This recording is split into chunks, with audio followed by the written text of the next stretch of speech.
ইউরোপে বৈঠকে বসছে ৩ দেশের গোয়েন্দারা। কারণ কি? গত কয়েক সপ্তাহে ইসরায়েল ও যুক্তরাষ্ট্রের সম্পর্কে নানা চড়াই উতরায়ের দেখা মিলেছে।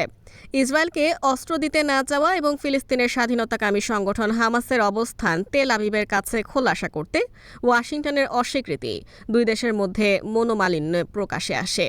তবে এবার কুখ্যাত ইসরায়েলি গোয়েন্দা বাহিনী মোসাদের প্রধানের সঙ্গে দেখা করার উদ্যোগ নিয়েছেন মার্কিন গোয়েন্দা সংস্থা সিআইএ এর প্রধান।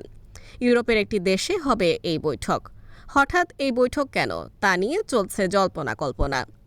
টাইমস অফ ইসরায়েল এক প্রতিবেদনে জানিয়েছে, সামনের দিনগুলোতে ইউরোপে যাবেন মার্কিন গোয়েন্দা সংস্থা সিআইএ এর পরিচালক উইলিয়াম বার্নস। তখন তিনি সেখানে ইসরায়েলি গোয়েন্দা সংস্থা মোসাদের প্রধান ডেভিড বার্নিয়ার ও কাতারের প্রধানমন্ত্রী মোহাম্মদ বিন আব্দুল রহমান আল থানির সঙ্গে বৈঠক করবেন। হামাসের কাছে জিম্মি ইসরায়েলি বন্দীদের মুক্তির বিষয়ে আলোচনার রাস্তা খুলতেই নাকি এই নেতারা বৈঠক করবেন। 2 সপ্তাহ আগে হামাস ও ইসরায়েলি সরকারের মধ্যে একটি মধ্যস্থতার আলোচনা ভেস্তে যায়। যুক্তরাষ্ট্র, মিশর ও কাতার ওই আলোচনায় মধ্যস্থতা করেছিল। কিন্তু হামাসের শর্তের সঙ্গে ইসরায়েল ও যুক্তরাষ্ট্রের দ্বিমতের কারণে আলোচনা ভেস্তে যায়। এখন ইউরোপে আলোচনা প্রক্রিয়ার কথা শোনা যাচ্ছে। তাতে মিশরের গোয়েন্দা প্রধান আব্বাস কামেলও থাকতে পারেন।